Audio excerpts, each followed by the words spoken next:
All right, everyone. So good afternoon. My name is Mark Cormier, and on behalf of the organizing committee for the National Conference for Teachers of English Costa Rica, I want to welcome our next speaker.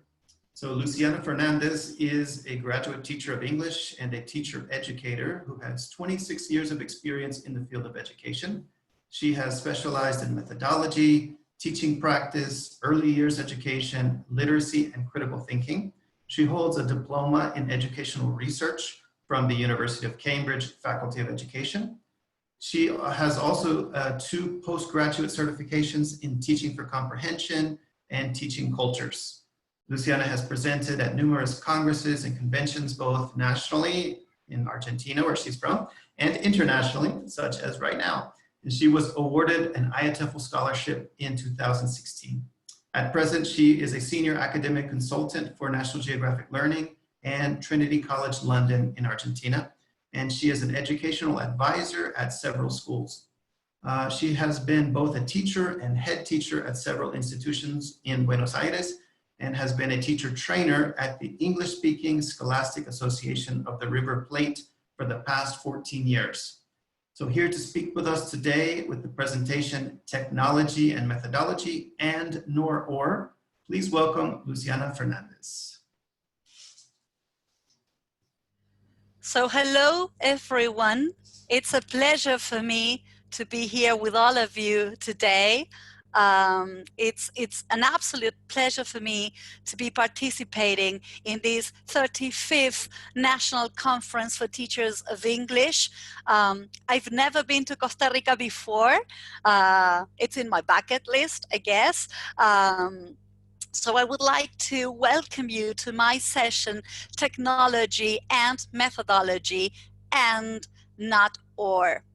The first thing that I would like to say about myself is that, of course, I am a senior academic consultant for National Geographic Learning, but technology is not my field of expertise. My field of expertise happens to be with methodology and planning classes.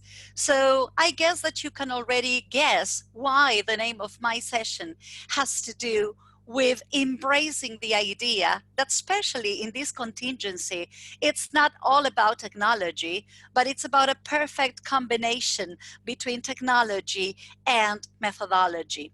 So having said all this, let's get started. So I would like to start today sharing my agenda for this session. Together we are going to explore the differences that we need to consider between online teaching and traditional teaching. We will be discussing together the challenges that we are facing, especially in these very unusual and weird education times. And of course, I hope I can be able to give you some tips to make your online teaching work, to make it more interactive, and as I say between brackets, without dying in the attempt, all right? So having said all this, let's get started, okay? So as I anticipated before, we are going to get started with the differences, and I would also say similarities, that we need to consider between online teaching and traditional teaching. There's this Venn diagram, which is usually a graphic organizer that I really like when it comes to comparing and contrasting things. Something that I would like to say is that if it is your desire, I would be delighted to share all these in a PDF format, okay? But basically, we are comparing here online learning, face-to-face learning, and blended learning. And the truth is that there are obvious differences that I'm pretty sure we are all aware of. Nevertheless, I would like to discuss some of them. When it comes to face-to-face learning, we are not necessarily considering online learning. Teaching and learning take place during a traditional school institution day, and assignments might be completed electronically, but they might also be completed in the classroom. Now, when we go to online learning, no face-to-face contact, which I think is something we teachers are suffering these days. We miss our students. We miss that contact. Of course, we absolutely rely on internet connection. We cannot do without it. Assignments need to be completed electronically. And when it comes to feedback, which in the case of face-to-face learning, we might give our learners there and then in the classroom, this needs to be done using some sort of technological means, whether it is email or blog comments or sessions or Google Doc, etc. And of course, something that I've been talking a lot these months to teachers. We teachers need to rely on verbal feedback, because many of the non-verbal cues we would pay attention to in the regular classroom, we miss in this online reality. And then we've got, of course, a combination of the two, blended learning, which is a combination of face-to-face and online learning, lectures and homework being flipped with this concept of flipping the classroom. But my dear friends, today it is not my intention, by showing you this Venn diagram, to focus on the differences. In fact, I would like to go to the very heart of this diagram, in which we are finding the similarities. And if you pay attention, what we get there is that to be effective, any of these types of teaching and learning, they need quality teachers. I am absolutely convinced of this. We need quality teachers.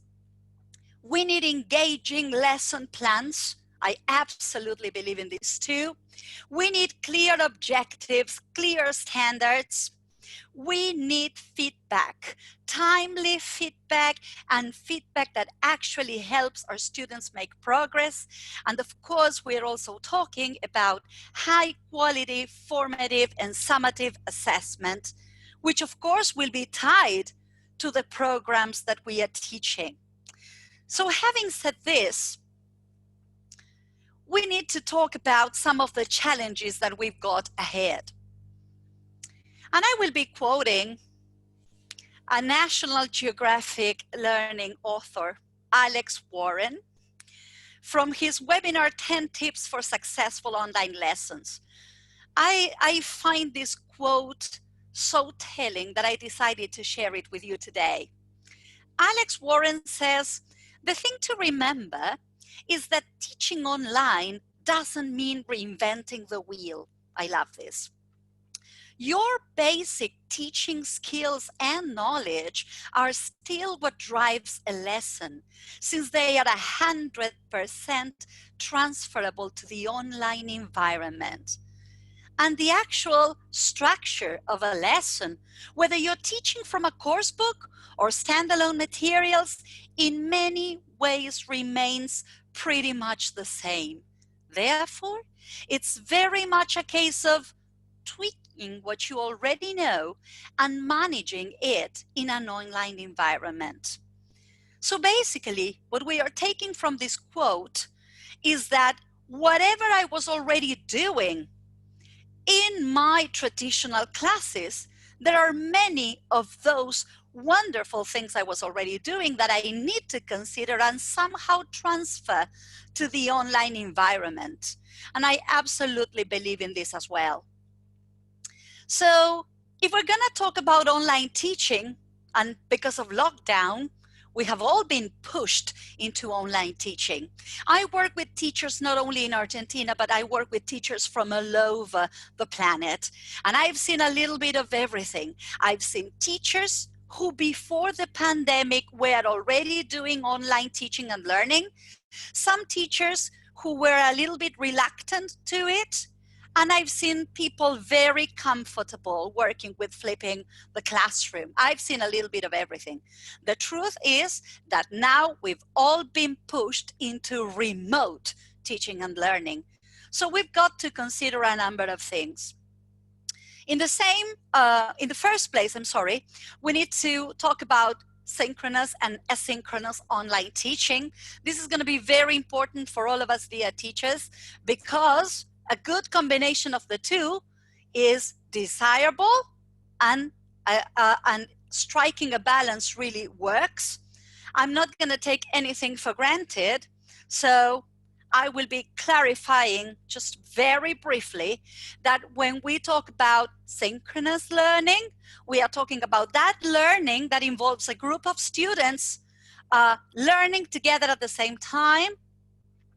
And the fantastic thing is that you might be conducting instant messaging, live chats, video conferencing, and it's happening simultaneously. The teacher, the tutor is there with the students. But then we might have asynchronous learning, which is a student-centered learning method, okay, in which we are facilitating information and students are accessing this information by themselves. So this is typically a student interacting with course management systems, and of course, communicating or interacting with whatever the tutor or teacher has decided to send to those students. Now, why am I talking about striking a balance, or why am I saying that having a balance between the two is desirable?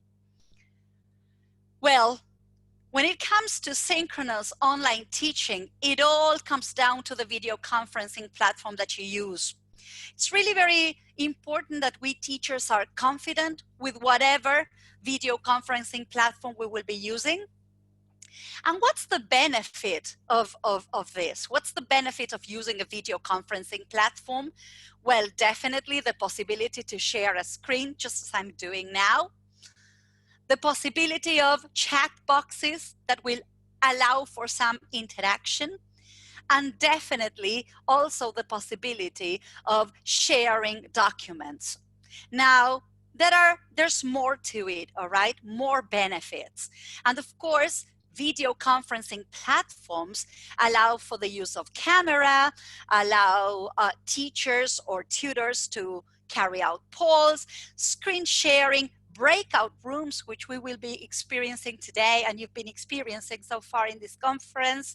You might share audio and video, the possibility of chat box, an annotation tool, which will allow you to definitely write on a presentation or any document that you are sharing a whiteboard, recording options. The options are multiple. Whatever video conferencing platform you will be using allow for all this that we teachers can definitely make use of. Now, just to put it very plainly, and I've been doing some research working with teachers so far. Teachers are using a little bit of everything, okay? Google Hangouts, web room with IQ, Skype, but definitely everybody is Zooming quite a lot these days, having lots of Zoom meetings here, there, and everywhere. There were a couple of issues initially when we all started with this pandemic issue, but it seems to be working smoothly and many people seem to be working comfortably with it. But whatever you use, whatever you are comfortable with, it's not my point today. My point today is just making sure that you know what technology is available for you and what technology is available for your students. And it's as simple as this. If technology is available, if your students have access to technology, and if you are feeling pretty comfortable with technology, then go for it. Have virtual classes as frequently as you can, remembering that virtual classes will never be as long as the traditional classes. This has been heavily researched as well. It's not a matter of length, it's a matter of quality, you know this. If you have the possibility, record yourself giving classes, record yourself talking to your students. So we are talking about synchronous and asynchronous online teaching. You may be the protagonist of tutorials, or you may very well use tutorials by anybody else. You may use online videos, web pages, and of course make use of the array of online resources available. If you have the possibility, then that's okay. But I needed to share with you that I've been working with teachers who do not have access to technology and who know that their students have no access to technology as well. So in that case, I've been working a lot also with teachers who needed to design some contingency plan. It's not the case of what we are discussing today, but anyway, whether we are using technology or not, what we need to bear in mind here is also this question of methodology, which is going to be the heart of our discussion today. So this is, I have somehow tried to get to the heart of my discussion today by talking about the similarities and differences when it comes to remote teaching and learning. We've discussed this question of online, synchronous online teaching and asynchronous online teaching and learning. And now I'm going to move on to this question of bearing in mind methodology. So I need to go back to Alex Warren's quote. What does he mean when he says that our basic teaching skills are still what drive the lesson? What does he mean by that? What does he mean when he says that they are 100% transferable to the online environment? And why is he emphasizing the importance of how we structure the lesson? Well, simply, this has been heavily researched as well, because the success of what we do with our learners, whether it is in a traditional classroom or done remotely, it all comes down to the structure of how we structure it, how we plan it. So I would like you to start thinking and start jotting down whatever you want to discuss later on when we move on to the breakout rooms. Some research fundamentals. We are all language teachers. And we all know that when it comes to teaching and learning a language, there is a key word. Well, actually a couple of key words. Communication and interaction.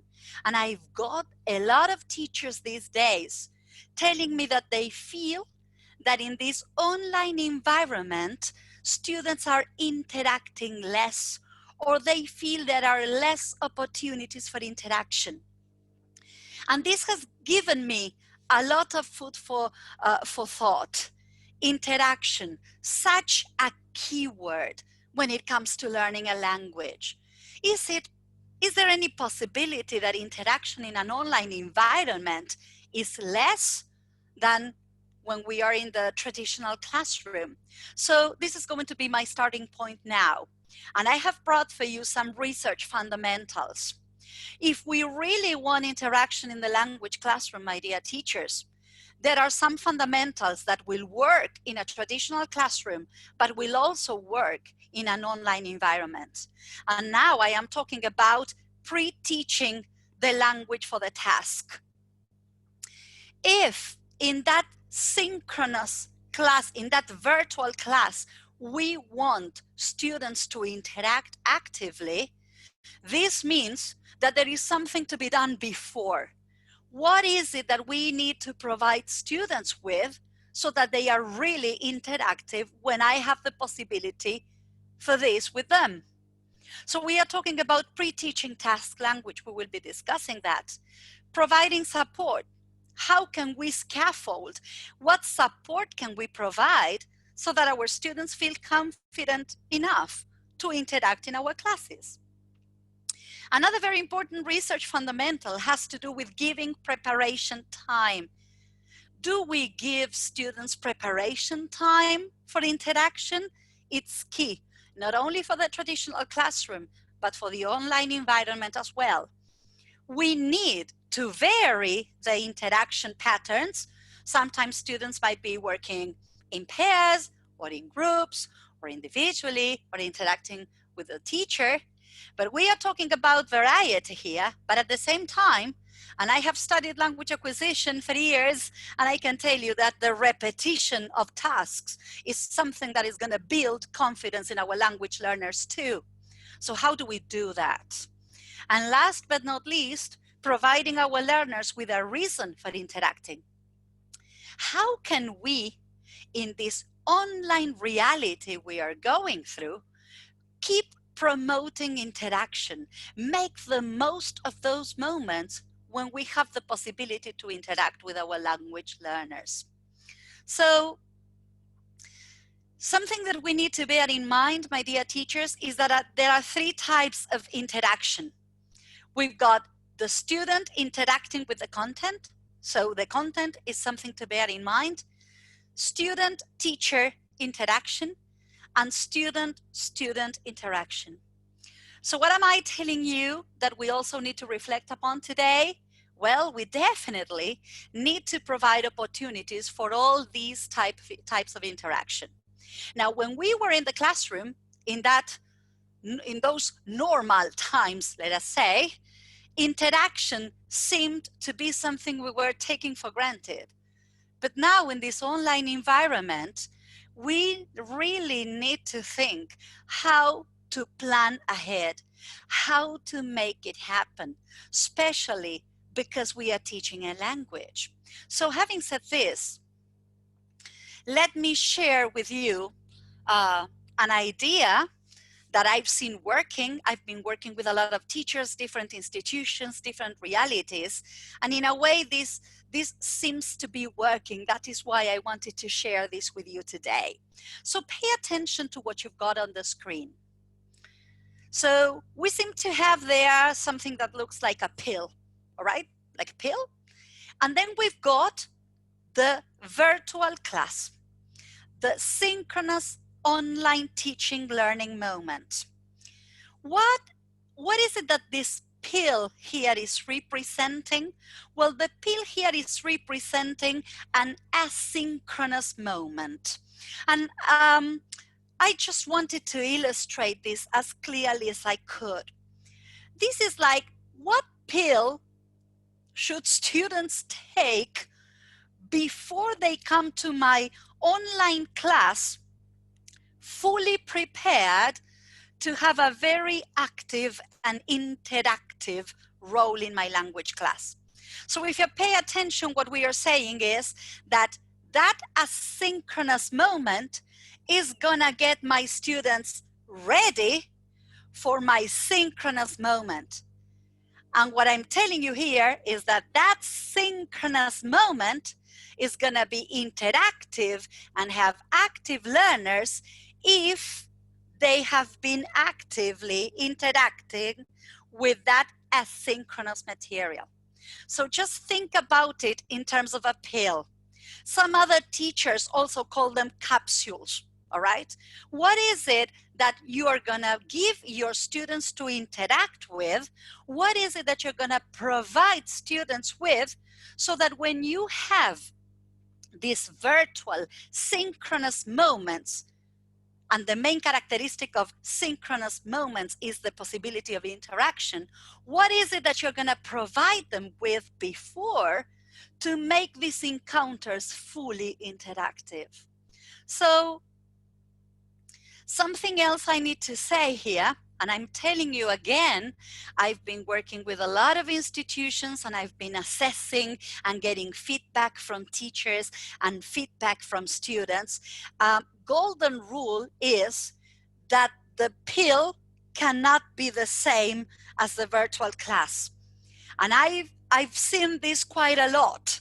I'm gonna give you something to do before, and then when you come to the virtual class, we do the same thing.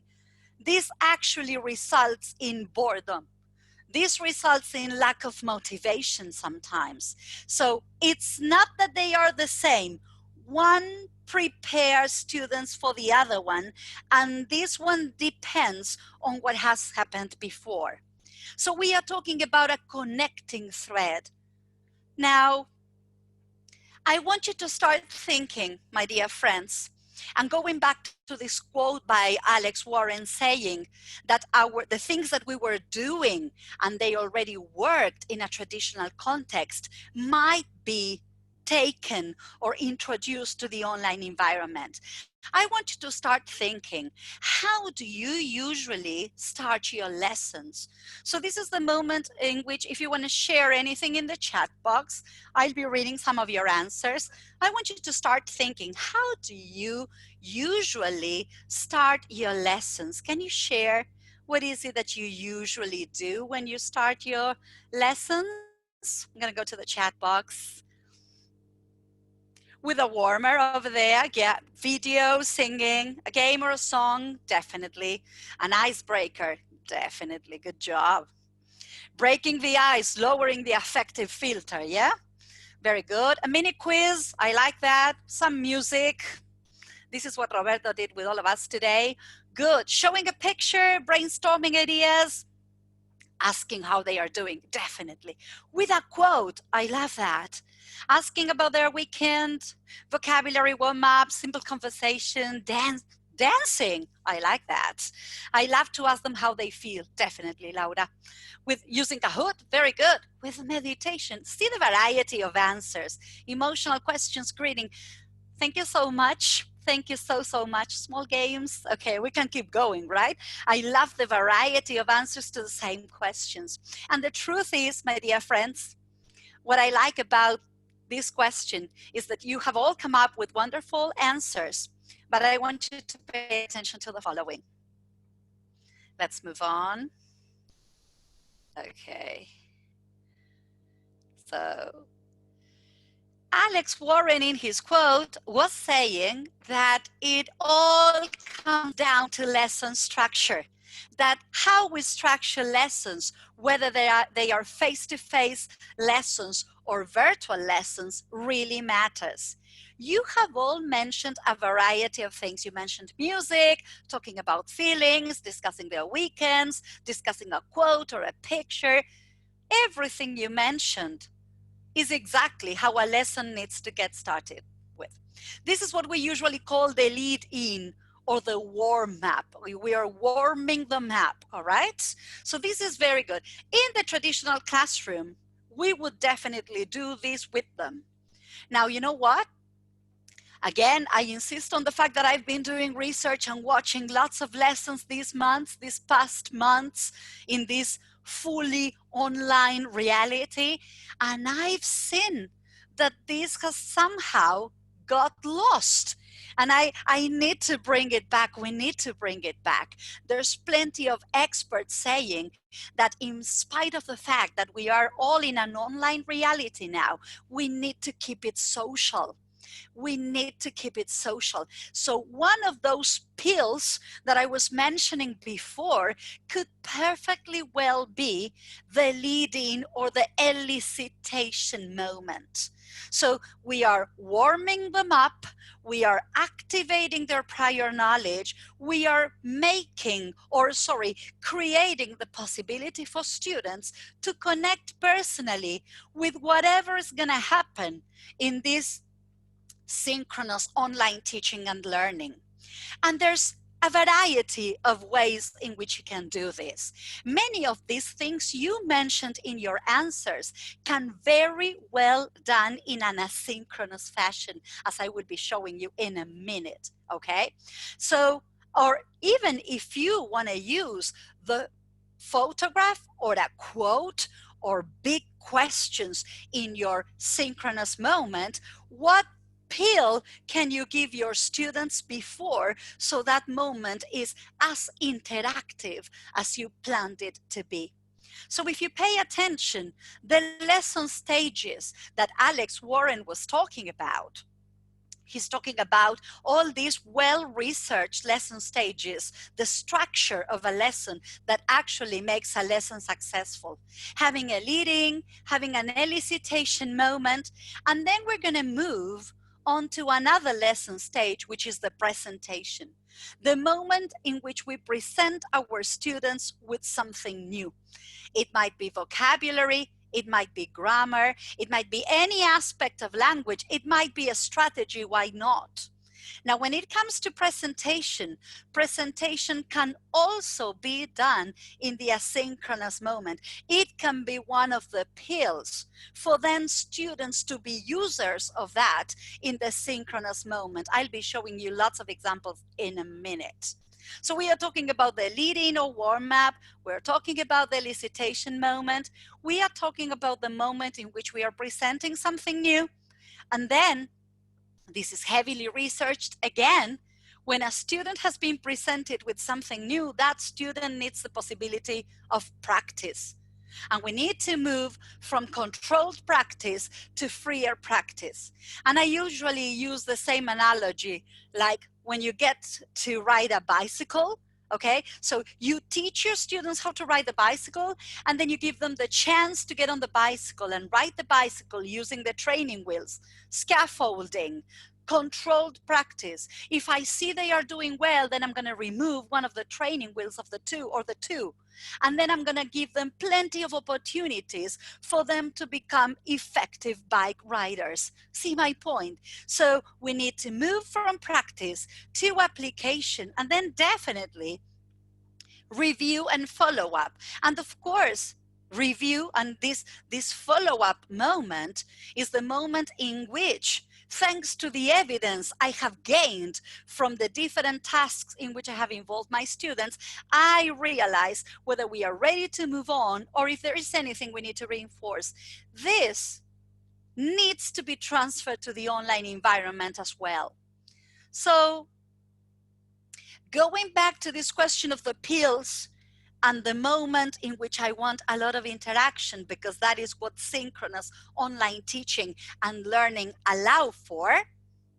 Having said that, and remembering they are not the same, let us see what is it that we can do in these pills, all right, in these asynchronous moments.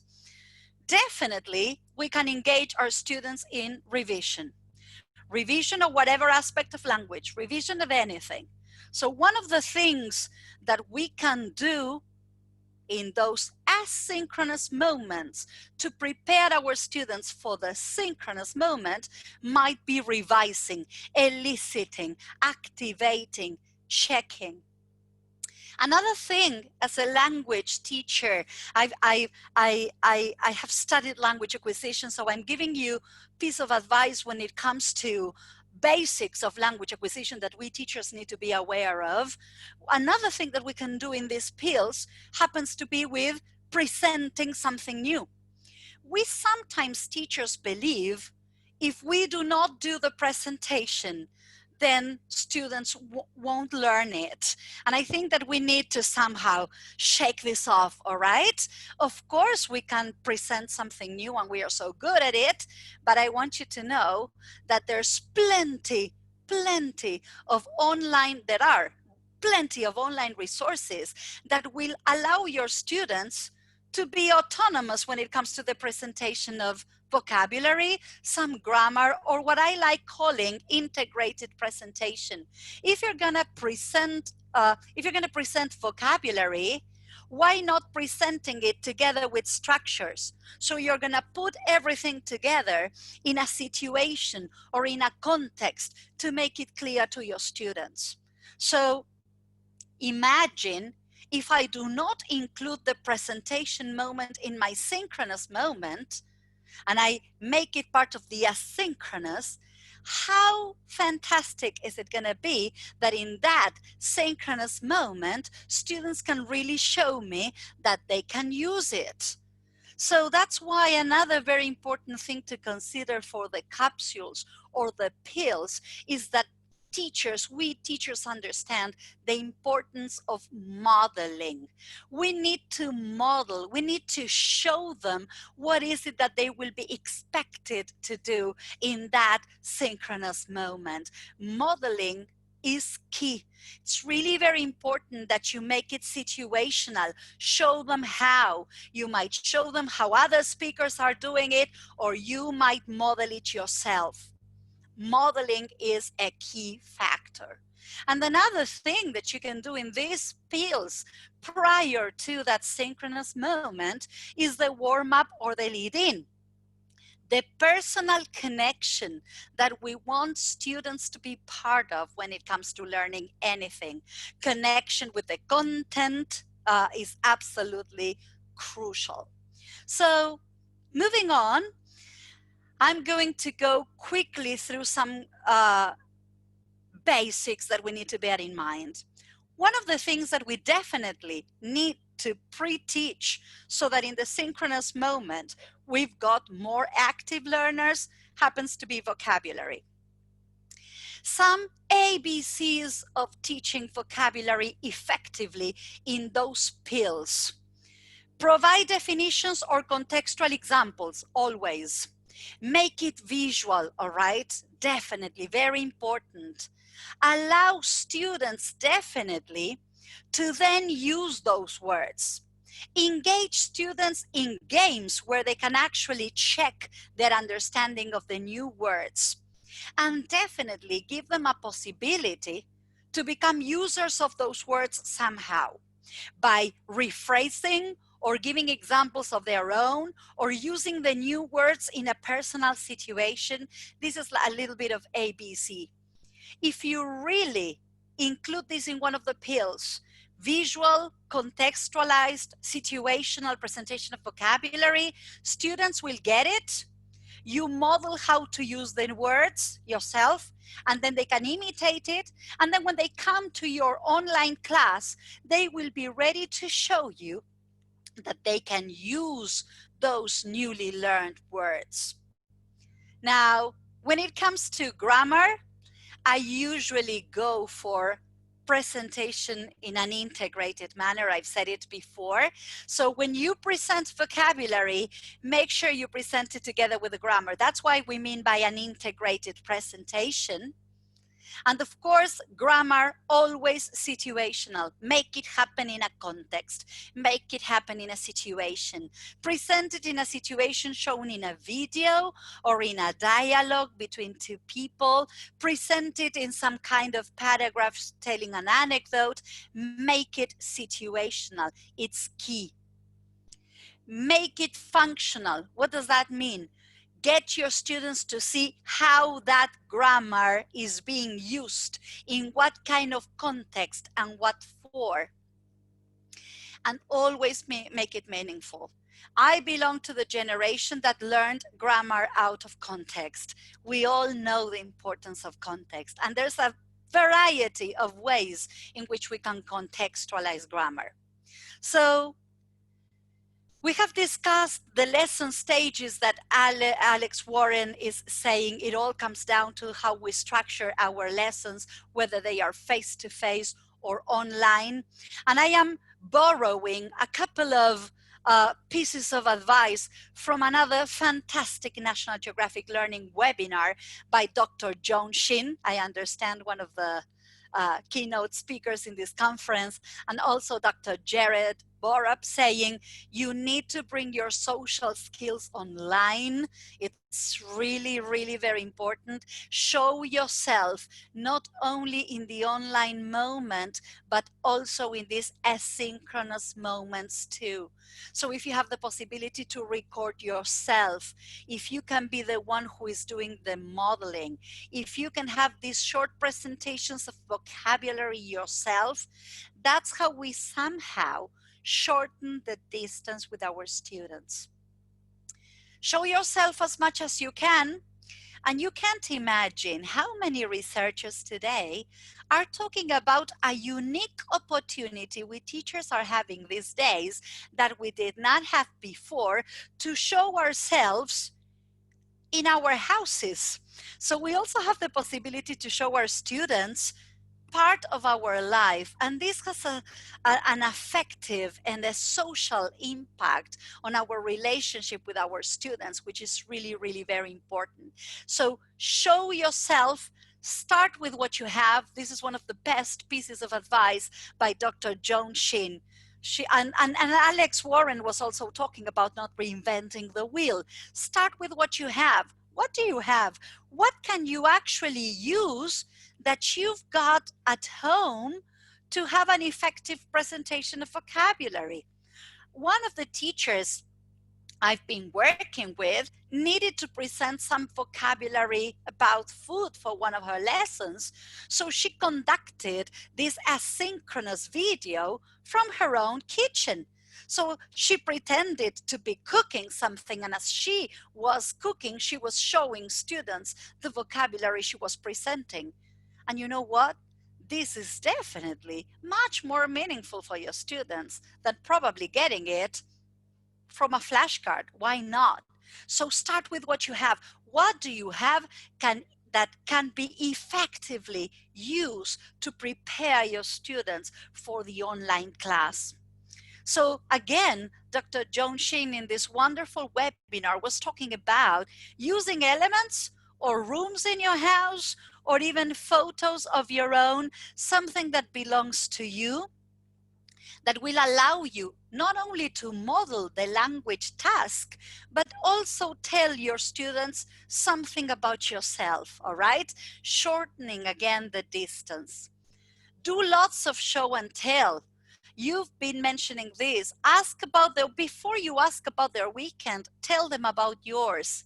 If you're going to ask them about their feelings, share your feelings as well. Not only will you be modeling language-wise, but you will also be establishing or bonding with your students, which is so important. Use photos. Create a story with those photos. In a webinar, in the webinar Making Your Screen Come Alive by Dr. Joan Shin and Dr. Jared Borab, Joan Shin makes a wonderful story for children with photos that she has with her pets. And she used that to create a story and at the same time to model the language that then she expected students to use. So as you can see, it's not reinventing the wheel, it's transferring many things we were already doing to this new online environment. Now, one of the benefits, I would say, of also using course books, I am talking to you on behalf of National Geographic Learning, and National Geographic Learning books were already supporting teachers with a lot of digital material, which allowed teachers to use a blended approach. One of the fantastic things about this is that by using any video conferencing platform that allows you to share the screen, you can simply show students the book pages where you're going to have the presentation of vocabulary. And if you have, as it is the case with our materials, a classroom presentation tool, you simply show them the pictures. You can click on the classroom presentation tool and students will be able to listen and repeat, learn the new words. And as you can see, I'm showing you just an example because this is like methodologically speaking, the ABC of all this. As you can see, we've got the presentation of the new vocabulary. We have vocabulary that has been presented in a very visual way. And then, of course, right after the presentation of the vocabulary, we've got characters interacting using those words. This is an example of a lesson for young children, but the basics of introducing new vocabulary remain for all ages. So again, if I am talking about older students, I might introduce new vocabulary by means of asking questions. All right, here I am introducing personal qualities. So I am asking questions that somehow contextualize why I would learn or why I would need to learn vocabulary related to personality, for example. You can also, with older students, present new words and then give them a context for students to see if they can actually decide in what kind of context or situation those words would go. You can definitely introduce new words by means of showing new words in a video, in a situation in a video, or why not also using photos. What makes me really happy is that when I asked you, what were you using to begin your class? You mentioned that you were already using songs and photos and videos and quotes and questions. So these that you were already doing in your regular traditional classes needs to be part of the online classes that we are giving today. So again, presentation of vocabulary. I can share, of course, my screen. And then I go like, what are these? This is, I integrate it with structural language. So in a way, I am presenting vocabulary, I am presenting the structure, I am modeling it. Imagine if then in the online moment, I give my students the possibility to actually use it. So interaction is gonna be possible if and only if I have anticipated as a teacher, what is it that my students need to be interactive in that moment in which interaction is expected.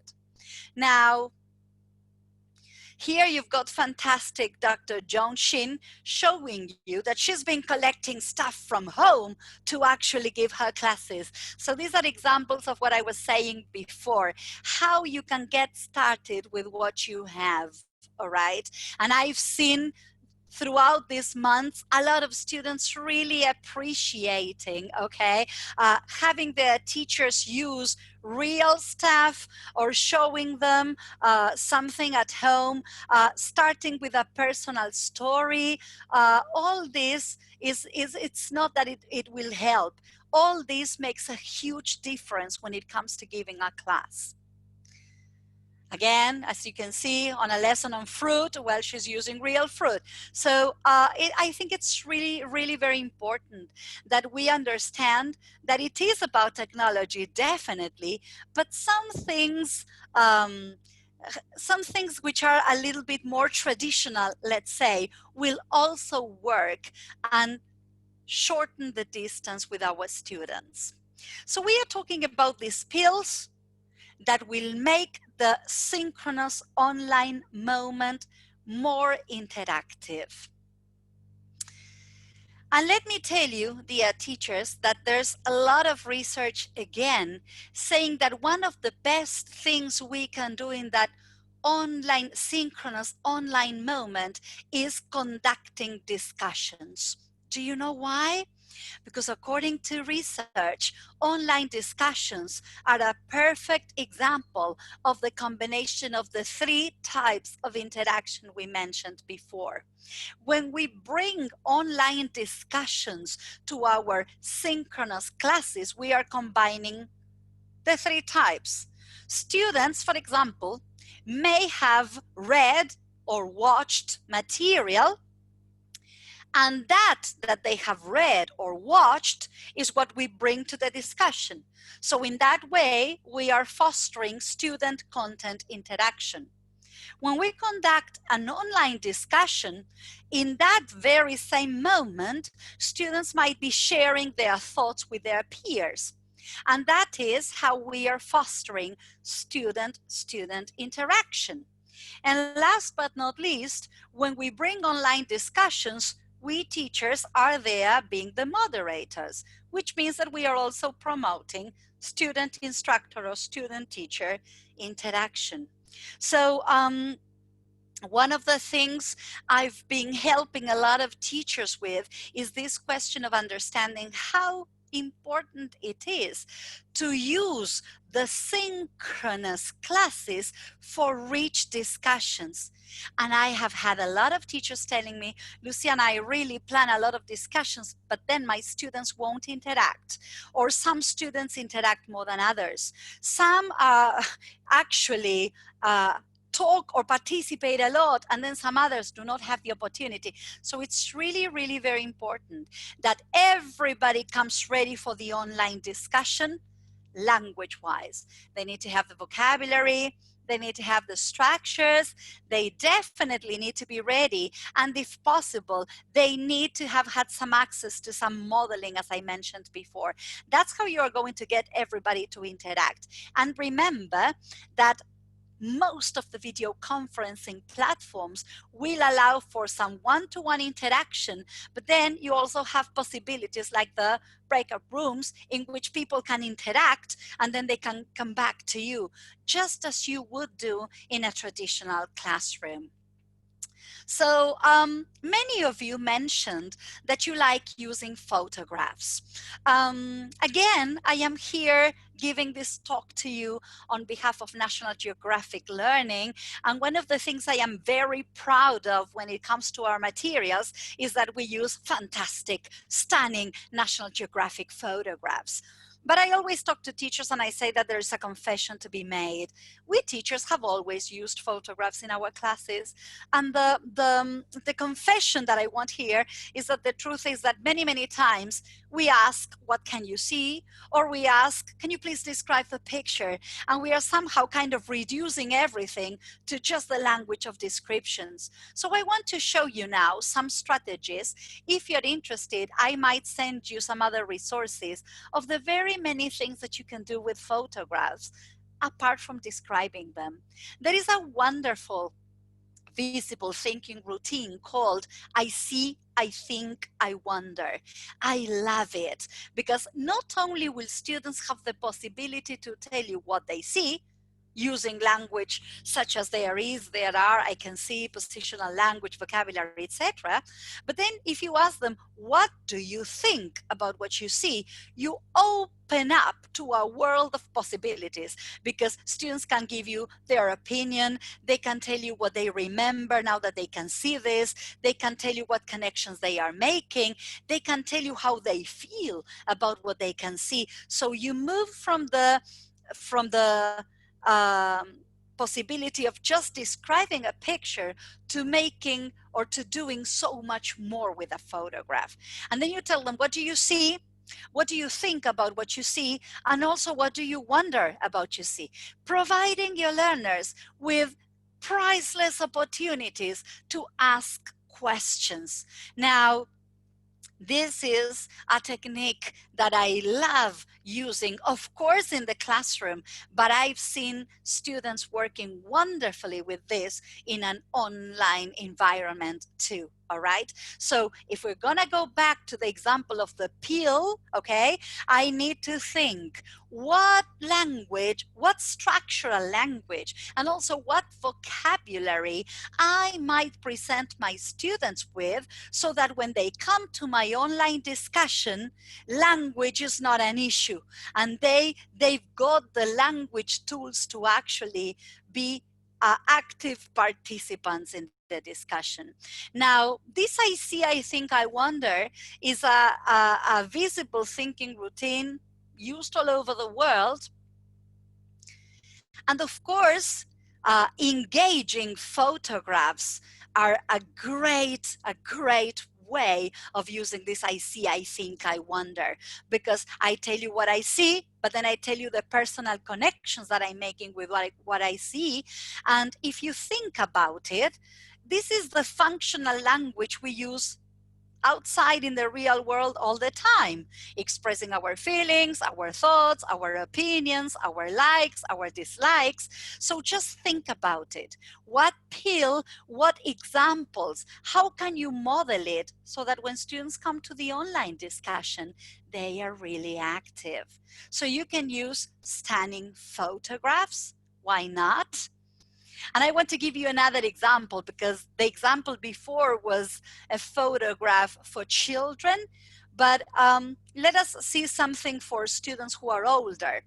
You've got a unit opener like this one with a stunning photograph like this one, and you want to use this routine. One of the things about high quality materials is that they might already engage our students in rich discussions. Just look at the example we've got on the screen. Look at the photo. What city is this? How can you tell? That's already pushing students to making an inference. And look at the other questions. Is your city a good place to live? Why not? It's already making this personal. What do you like most about your city and what do you dislike? So imagine how relevant it is for me as a learner that I will have to talk about my city and I will have the possibility to express my own voice because I have to say whether I would recommend living in my city or not, what's good about my city, what's not that good about my city. So this is the moment when as a teacher, I need to think, if I want in a synchronous moment, a rich discussion on the cities where my students live, The pill moment is what vocabulary, what structural language, what modeling can I provide them with? At the same time, this whole set of questions might be asynchronous. And I am telling you, one of the pills is teaching you the vocabulary, the structures, and modeling. The other pill is look at this photograph, start thinking about these questions. And when you come to the class, we're going to have a little bit of a discussion or a show and tell, and you will be sharing the city where you live, what you like, what you don't like, etc. So I've been carrying this out in a lot of institutions with several teachers, discovering that this kind of anticipation of what students will need has actually made discussions more active. So basically, this is the question that you teachers need to ask yourselves. What do students need to actively interact with this photo or with these questions or with these quotes or with this song? What do they need? What can I give them to make them more actively engaged in the class? So you can use a video, definitely. You can use a photo, you can use anything you want. And I just wanted to share with you some fantastic ideas when it comes to using either unit openers or photographs. And these will be some asynchronous ideas that you can use, which does not mean that then you cannot include them in a synchronous class as well. That's what I like about these materials. They are flexible enough. I think, I wonder is the one I presented before. But look at this one. It's just a smooth change to the routine. I see, I think, I feel. Many of you mentioned that you get started or you start your classes with giving your students the possibility to say how they feel. Imagine how relevant this is for the teaching of vocabulary related to feelings. So you can give them a photo or a quote or show them a short video and tell them to tell you what they see, what they think about what they see, and how they feel about what they see and why. Another thing that students can do is make a personal connection by remembering an anecdote or this reminds me of. So you give them the I see, I think, I remember possibility, or I see, I think, I relate this to. And the fantastic thing is that not everybody's going to feel the same. Not everybody's going to remember the same. Not everybody's going to relate these to the same thing. So you're going to have rich discussion. Students agreeing, disagreeing, interacting, and more. I love these question wheel, and I have used it not only with photos but also with videos. Why not with quotes? Many of the things you've been mentioning. The question wheel is about students wondering about whatever we are bringing to get them ignited. So something that we can do is give them a photograph as part of a task to be done in an asynchronous manner, and then we tell them, what do you wonder about this photo, or what do you wonder about this quote, or what do you wonder about this video you have watched? And then in the discussion, everybody can share their questions, or they can even play and say, well, this is the question I've got. Has anybody got an answer? I've seen teachers conducting this and telling you, my dear friends, teachers even being just monitors because there was a lot going on. If you are working, for example, with reading material, which is something that I also recommend, see what is it that you can anticipate. Give them something to read on their own with the proper preparation for that. And then students can tell you, well, the photo on page or the illustration on page, I made the following connection. And then, of course, again, in the online discussion, they can have this interaction question and answer moment. And if you're going to work with inferences, I love inferences because everybody's looking at the same thing, or everybody's reading the same thing, or everybody is listening to the same song, but our schemata, right? Our prior knowledge is going to make all of us get to different inferences, to different conclusions. And many teachers think these are kind of discussions that you can only have if your students have an advanced level of English. This is again where I need to say, the more you are anticipating your pills, the more you plan ahead, the more in those interactive moments your students will be able to show you. So going back to the lesson stages and about to get into the breakout rooms, let us go now again to the lesson stages. We've discussed the possibility of having the lead-in, the importance of the elicitation, revision, what is it that you already know, the importance of presentation and how well contextualized and well planned it is. And then, of course, we are moving on to the moment of practice. This is flexible for you to design, dear teachers. You can see your students practicing this in your synchronous moment. I'm going to give you a task in this moment in which we are together, and I want to see you practicing it. Or I can give you assignments for you to practice, and when we have the online class, we discuss the results of your practice. We talk about your doubts or your questions. It's really very important that you see free practice and application as opportunities for students to use the language. So engaging students in mini projects, or engaging students in working in pairs, a show and tell, my conclusions after reading something, my conclusions after watching a video, all that is going to really provide meaningful opportunities for your students to apply everything they've learned. And of course, make sure that you gain evidence, true evidence of how students are applying what they've learned. And if you ask me, you can get a lot of evidence from your students by the assignments that you send them, but you get really good evidence by watching your students in action. And I get a lot of teachers telling me, oh, Luciana, I would observe my students there and then in the classroom, and I cannot do that anymore. The more we promote interaction moments in the synchronous class, the more we will be able to observe our students in action. And another thing that you can invite your students to do is to actually record themselves doing whatever you ask them to do. You have modeled it first, then you ask them to do it. They can record themselves and send you the recording. So again, technology here is going to help us, okay? So when we move on to controlled practice and free practice, it's really very important that we check on these reminders, integrate the presentation of vocabulary and structures, okay?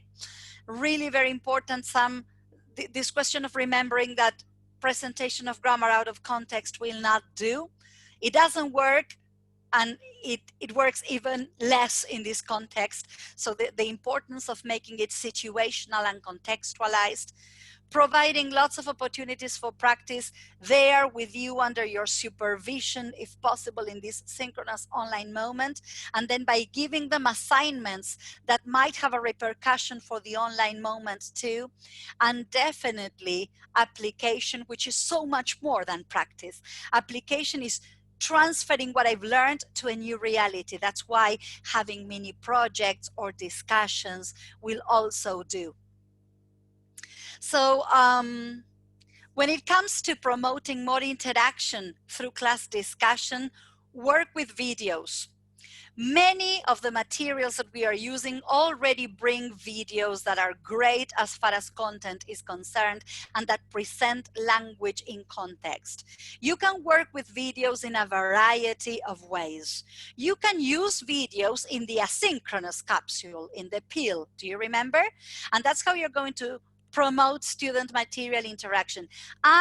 Watching that video is going to be part of what you need for the discussion in the synchronous moment. Or you can have, they can watch the video by themselves, and then you can have the post viewing activities in the synchronous class where I can check on your comprehension. And some good activities. I love using graphic organizers. I think they are great and they really help our students. We can work with a story map. I have used these both in the synchronous online class and the asynchronous moment.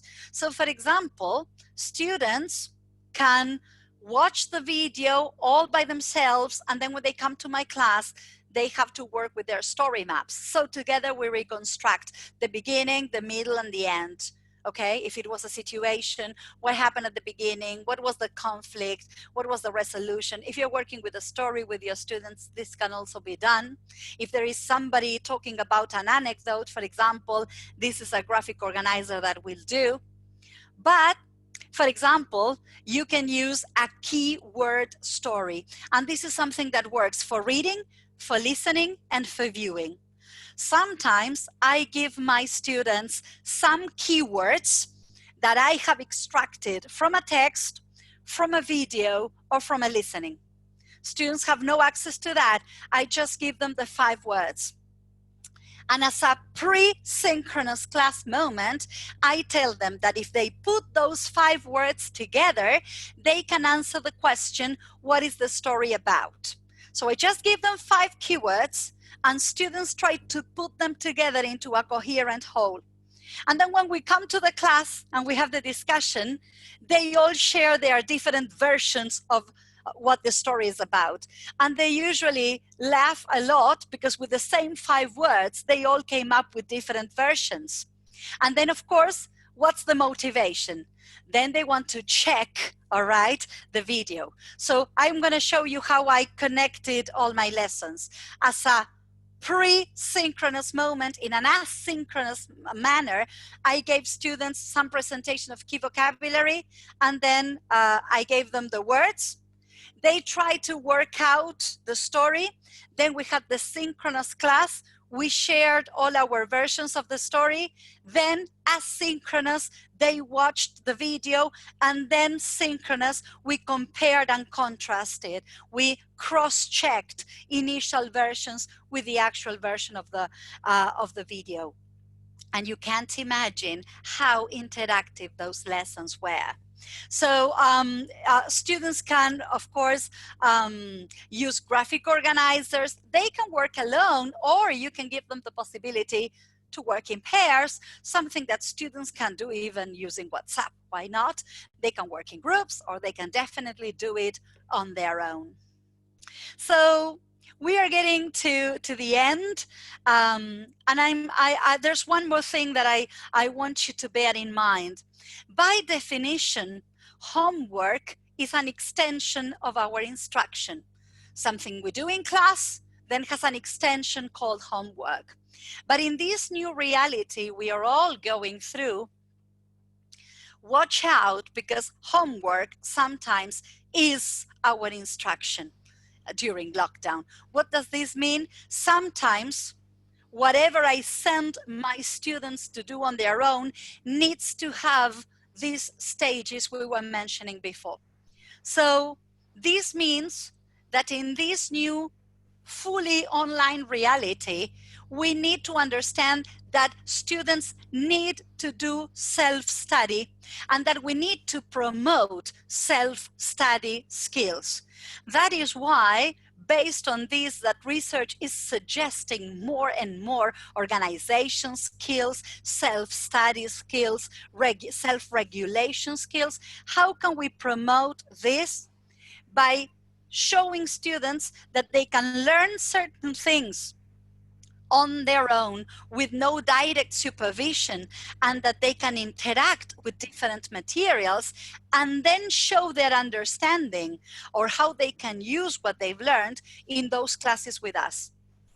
Many teachers would complain that students were not active in class, or that they would not pay attention to whatever asynchronous things they were sending to their students. And I always tell them, if what you send them to be done in an asynchronous manner it has a full impact on the class, that is to say, you will not be able to participate of my class without this, you are somehow generating this responsibility of dealing with the material or the assignments or whatever students have to study on their own. When it comes to practice, more and more high quality materials give students the possibility of self-study. They can practice what they've learned and they get immediate feedback. That, my dear teachers, is again something to reconsider. If you have been working on something and students now need to practice it, get them to practice in an asynchronous fashion. After all, they are going to have the immediate feedback. And then in your class, you can discuss doubts. That moment of having the possibility to interact with you there and then is absolutely priceless. So all this means that your homework needs to have the stages of a lesson. When you send assignments, make sure there is some kind of presentation, some kind of reminder, some kind of modeling, so that students feel scaffolded and supported. Homework needs to have some elements of self-study. Homework needs to guide your students so that they can truly be doing this autonomously. And definitely, homework can never puzzle our students or get them to feel so frustrated that they will end up not doing it. So get students to create their own videos to share with you and your students. I've seen teachers sometimes giving the students the possibility to show and tell or discuss something there and then in the synchronous class. And I have also seen teachers allowing students to prepare a video or yeah, why not record themselves and then use that in the class to build a little bit of conference. For this, you can use Loom or Screencast-O-Matic. This works very well, or even Vukaroo, where students can record themselves or record their voices. And again, getting to the end, the advantage of course books with online support. Our materials in National Geographic Learning have classroom presentation tools. All you have to do is share your screen and you've got everything a click away. If students are using a course book, it means that they will feel familiar with the structure, and this is going to lower their affective filter too. Ensure the syllabus is covered. That's absolutely important. And embedded audio in the video, which will minimize this question of closing and opening so many things on the screen, which can be maddening, not only for you, but also for your students. So I'm gonna get to the closing moment in which you will be interacting before we move on to the question and answer moment with some important recommendations, again, from Alex Warren in his wonderful 10 tips for successful online lessons, saying that we've got to embrace this challenge, that planning our lessons effectively is absolutely key. Mix things up. Technology, this is Kahoot or this or that, but also the traditional. Master whatever technology you will be using. Be organized, structure things so that everything has a connecting thread, and keep it interactive. So this question of the pills is definitely something to remember when it comes to interaction. And the time has come for the exit ticket, my dear friends. So this is the moment when you're about to get into your breakout rooms. Roberto is going to help me with that. But before we move on to that, I want to explain what an exit ticket is. This is your exit ticket for today, in which I'm going to give you the opportunity to get your minds to speak, all right? So you basically have some areas for discussion. I wish we had more time because I am convinced that we learn so much by discussing with others, but we are going to make the most of these minutes you will be given to talk with the people in your group, to say, what is it that you learned today? Is there anything that is resonating in your minds? Is there anything that you feel that has been discussed today that you need to work on when it comes to your own practice? Do you have any questions that you would like to ask? Could you make any connections? Maybe something I said with something another speaker said, or maybe I said something and a speaker said something completely different. This can happen. Or maybe a connection with, oh, when Luciana said this reminded me of. So this is what you will be doing now. I'm going to give you some privacy to discuss this in the breakout rooms, and we are going to come back in, if you agree with me, 5 minutes. And then we're going to use all those comments and discussions for the question and answer moment. So, Roberto? Excellent. So while Roberto is setting up the breakout rooms, you can see in the chat that I am I'm doing a copy paste of the contents of the exit ticket so that you have it with you, right? What you learned, what you need to work on, questions you have, and connections you made. So again, please take advantage of these breakout rooms. You only have 5 minutes, so get right to it. This has been one of the richest and most interesting parts of the sessions. Always is that chance to interact with your peers. So have fun, and we'll see you in just a couple of minutes. Yeah. All right, everybody. I hope that you enjoyed that very brief, but hopefully fruitful conversation there. And again, it was meant to be brief. It's just kind of reflecting on some final takeaways from this session. And Luciana, we have about 6 minutes left, so I guess it's time to answer a couple of questions. We already have 1 or 2 ready to go. And if you guys have any other questions, why don't you write them in the chat at this moment? So can you hear me, Luciana? You might be muted. I can hear you perfectly well. Perfect. All right. So there was a question in the chat a few moments ago asking what Nat Geo online resources do you recommend for teaching professional adult English learners? Oh. Online Nat Geo resources for professional adult learners online. Well, actually, all our materials have a strong digital support, giving you teachers the opportunity to have a teacher's companion site. And that's going to give you, for all our materials, access to the videos and worksheets and even possibilities of tasks for students to solve in pairs, in groups. We've got fantastic material featuring TED Talks. I don't know if you're familiar with TED Talks.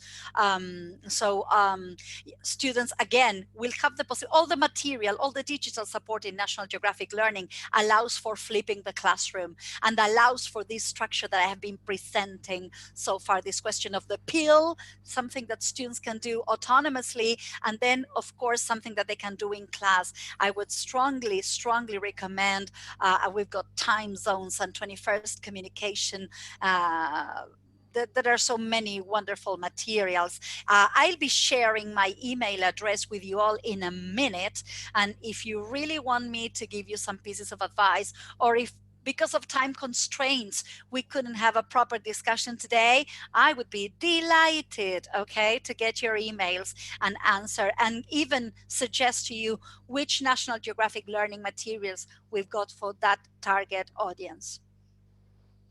There was another question, more of a comment, but to elicit something from you, saying, I'm very interested in learning about the presenter's experience doing collaborative tasks. So maybe thinking of an example of a collaborative task that you've personally used that you really like. Yeah, well, I think collaborative tasks are very, very important. And I have conducted very, very many, not only in the traditional classroom, but also in this contingency. I think it is really, really very important to give our students the possibility to work on something, on a final task that then they can present in the synchronous class. I usually provide my learners with the possibility, sometimes they can choose choose who to work collaboratively with. And sometimes I make the groups myself, because I think it's really very important that they learn both ways, how to choose who they want to work with, or how to do the best they can with the group they have. I usually give them very clear guidelines. I do the modeling, I do the presentation, I show them how, and then something very important, dear teachers, choice and voice. Give your students the possibility to express themselves through collaborative work, and also give them the possibility to choose how they want to present that collaborative work. And that is going to get your students really engaged in the materials.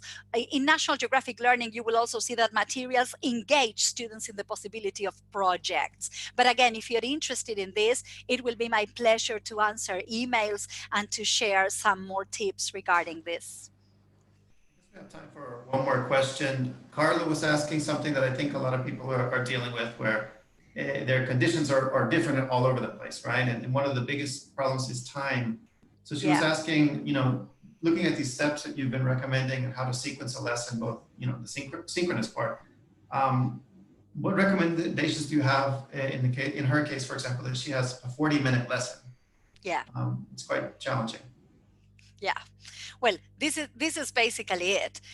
Usually, many teachers, this is the time they have, because many teachers are using, in this case, Zoom, and they've got 40 minutes. So if we are language teachers, we want those 40 minutes to be interactive. That's why, my dear teacher asking this question, which is a very good one, we need to prepare them to make the most of those 40 minutes. So usually, imagine if you have to do all the presentation of vocabulary and all the modeling within those 40 minutes, what's left for interaction with students? That's why this structure of the asynchronous pill and the 40 minutes will do. Usually, we need to bear timing absolutely in mind. There are 2 or 3 interactive tasks that can be perfectly well be done in those 40 minutes if we pre-teach and do the modeling before.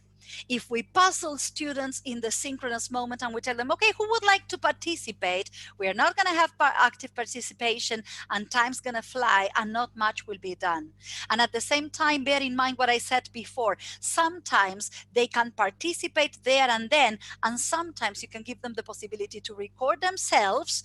You assign them turns. Today we are listening to these 2 or 3 students, and next week we are listening to the other students. And that's how you're going to get everybody to work, and that's how you're going to make the most of those 40 minutes.